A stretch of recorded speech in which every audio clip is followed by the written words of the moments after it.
In January 1936, King George V of Great Britain died after a long illness. Under the rules of succession, his eldest son, then called Prince Edward, became King Edward VIII. Edward was 25 and unmarried. He was perhaps the world's most eligible bachelor, and any son he had would be his heir apparent. In case Edward didn't have any children, his brother Albert was next in line to be king, and so any son of Albert's would follow him. So at that time, Albert's 10-year-old daughter Elizabeth was second in line to the throne, but it was a long shot. For her to be queen, her 25-year-old uncle could not have any sons, and she could not have any new brothers. She was groomed for a life in the royal family, but few thought she would be queen. And then, an American woman changed everything. Hi there, I'm Jeff, and this is Plain English, where we use current events and trending topics to help you improve your skills in English.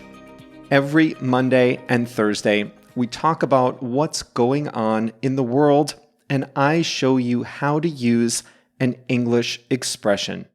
Today, it's the story of how Elizabeth II became queen. And in the second half of today's lesson, I'll show you how we use the expression open the door to a possibility. JR is the producer, and he has uploaded this full lesson to plainenglish.com/507. We've got a lot to cover today, so let's get going.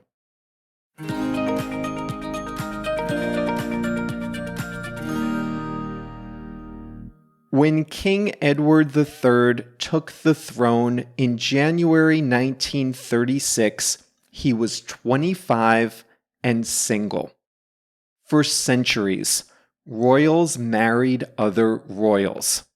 Marriage, in that time and in those circles, was about power, not love. But times were changing, and the door was open to royals marrying regular citizens, commoners. But times weren't changing fast enough for Edward, who, as prince, had a series of affairs with married women from Britain, France, and America. In 1930, still 6 years away from being king, he met a socialite named Wallis Simpson, and they began an affair. When he became king, Edward III was resolved to marry Wallis Simpson. There were just two problems. She was an American, and worse, she was divorced. The king's advisors, the British Parliament, and the parliaments of other Commonwealth countries would not accept a king marrying a divorcee. At that time, marriage after divorce was not accepted by the Church of England, and the king is the head of that church. So King Edward VIII, less than a year into his reign, in his mid-20s and without any children, abdicated the throne. He quit and left England. Since Edward had no children, his brother Albert became king, taking the name King George VI in December 1936.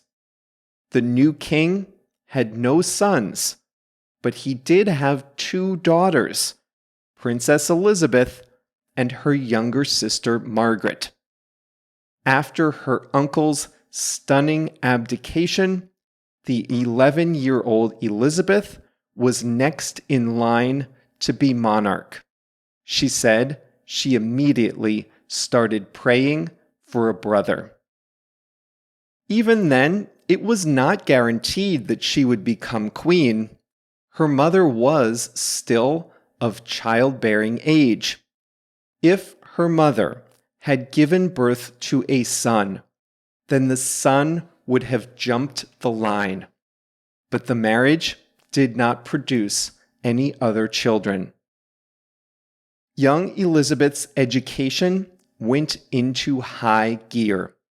Previously, she spent less than 10 hours a week on her education. Now, her tutors arranged lessons on government, constitutional history, French, literature, and world affairs. She learned the rituals of the monarchy, and when she was older, Elizabeth followed in the tradition of princes and princesses before her serving in the military.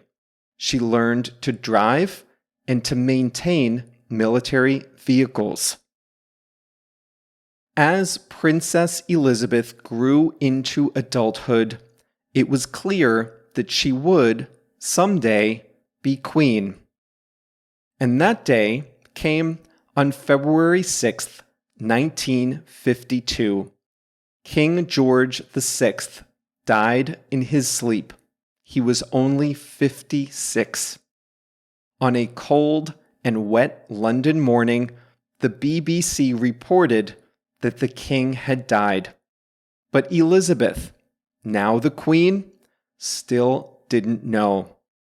She was in Kenya, a British colony, with her husband, Prince Philip, whom she had married 5 years earlier. The couple had spent the previous night watching wild animals at a game reserve. They were touring the countryside when a newspaper reporter asked the prince's private secretary about the news from London. It was the first anyone there had heard. The secretary quickly informed Prince Philip, who broke the news to Elizabeth next to a trout stream in East Africa. She was now the Queen of England at age 25. It was 2:45 in the afternoon. She had been queen for most of a day without even knowing it. Elizabeth and Philip immediately flew to London. The British Empire mourned its king, but ached for better times. Just 6 years removed from World War II, Britain still suffered shortages and rationing brought on during wartime. A young queen could, perhaps, lead Britain toward better days. New monarchs, as you learned on Monday, have the option to choose their name. When asked what name Elizabeth Alexandra Mary would take, the new queen responded, "My own name, of course. What else?" She would be the second Queen Elizabeth.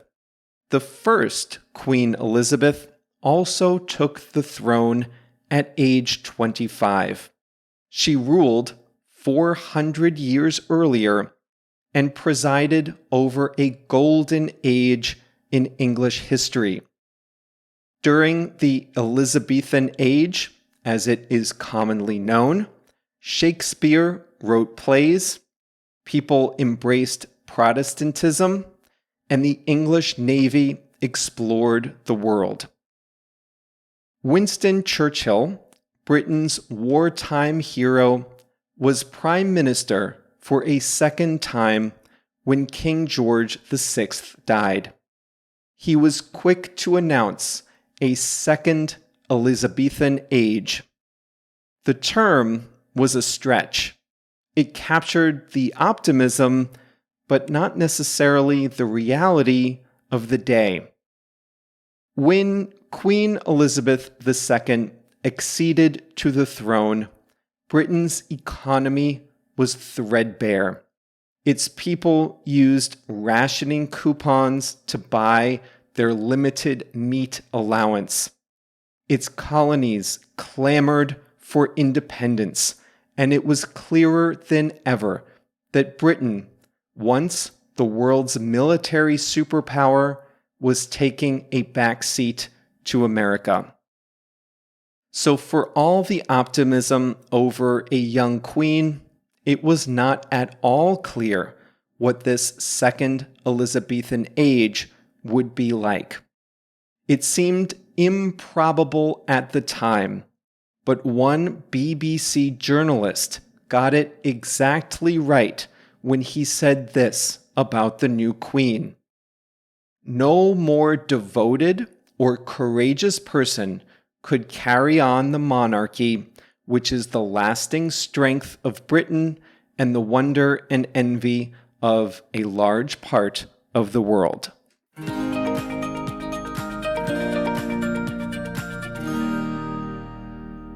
I mentioned back during the Platinum Jubilee that we Americans who have never lived under a monarchy, we don't quite know what to think about countries that have kings and queens.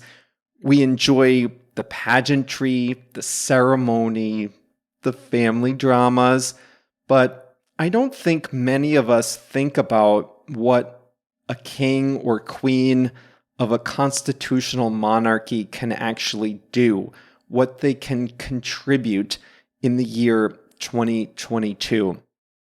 Well, I'm not a royalist, but I can honestly say I'm starting to have a greater appreciation of a constitutional monarchy the more I have learned about Queen Elizabeth II and how she exerted herself. I repeat myself, I am not a royalist, but if I were going to live under a king or a queen, I would want to live under Queen Elizabeth II.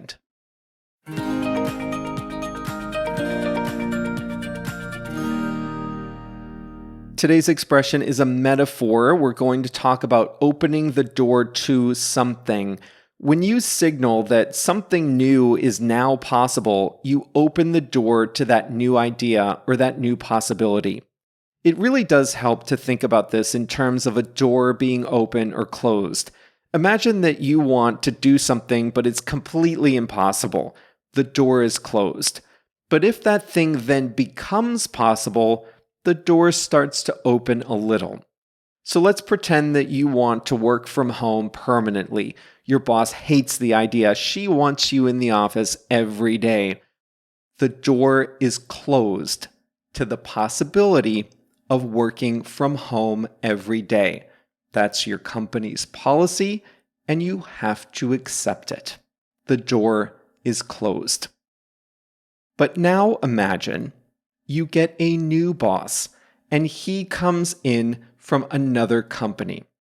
He's a little more comfortable with working from home. So soon after this new boss takes over, he opens the door to a little more working at home. When he opens the door to more working at home, he signals that this is now a possibility. It wasn't possible before, but now your new boss is signaling that it's starting to become possible. He's opening the door to the possibility. Now, I want you to notice here that when your boss opens the door to working from home, he's signaling, indicating that maybe this new thing is possible. He's not throwing out all the rules. It's not a complete change. It's a first step. It's a signal that what was impossible before might be possible now. I have always assumed that the way I should communicate with all of you is through my voice, through the transcripts on the website, and in emails to all of you. I have not wanted to be on video except for the how-to videos in the Plus membership. I haven't wanted to do these main lessons on video. But with the 500th lesson, I opened the door to the possibility of doing more videos on YouTube. I opened the door to the possibility.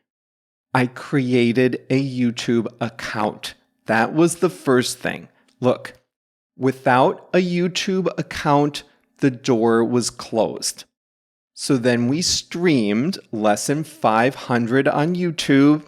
That was the second thing. And then I waited a while and I started to think, I could maybe do something on video with the full lessons. I opened the door. And now, guess what? On a trial basis, I am uploading these main audio lessons to YouTube, and I am on camera. So I opened the door to the possibility with the 500th lesson. Before, it wasn't possible. I didn't even have a YouTube account. Then, I opened the door to the possibility by uploading a few videos. I'm still not sure how much to do on YouTube, but at least it's now possible. At the very beginning of today's lesson, I was talking about King Edward III, the 25-year-old bachelor who became king in 1936. For a long time, marriage among royals was strictly business. You married for power, you married for influence, you married to save your family, you married for diplomacy, you married to produce a son. There were many reasons to marry, but love was not one of them. However, I said, times were changing and the door was open to marrying for love. The door was open to marry someone who was not a prince or a princess in some far-flung territory. So what I meant was, it was just barely possible. The door was open. Instead of being impossible like before, now it was possible. It wasn't common. It wasn't generally accepted.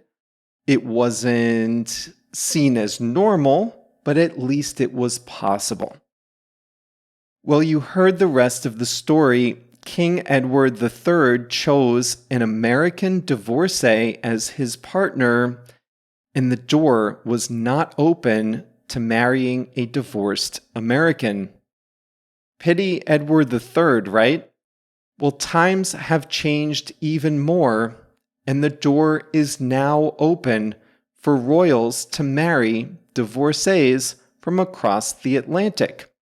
King Edward III's great-nephew, Prince Harry, did it in 2018.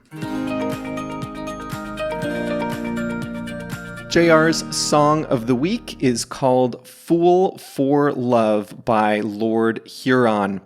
The opening lines go like this: I'm leaving this place behind, and I'm heading out on the road tonight. I'm off for the hinterlands, way up north where the tall trees stand. Hinterlands is a way of saying the country, the forest, where there aren't many houses or people or roads. Fool for Love by Lord Huron is JR's song of the week for today. Well, that's all for today, Thursday, September 29th, 2022. Most of the news you read is about how long the Queen lived, how many places she went, how many presidents she met, how many duties she carried out. And that is interesting, but her real talent was to be able to use a monarchy, which has no real power. She used it to exert influence. Now, you would never design a hereditary monarchy today, but she was a master at using the system the way it exists. And we'll talk about that in a future lesson. But next week, we'll be on to new topics. Now, I sneaked this in there before, but yes, we are putting these lessons on YouTube now. If you want to try watching the lesson instead of just listening, then go to plainenglish.com/YouTube, and that will take you to our YouTube channel where you can watch the lessons. And if you do that, leave a comment and tell me what you think, because I'm not 100% committed to this. Just tell me what you think if you like the video format. So check it out at plainenglish.com/YouTube. That's all for now. See you right back here on Monday.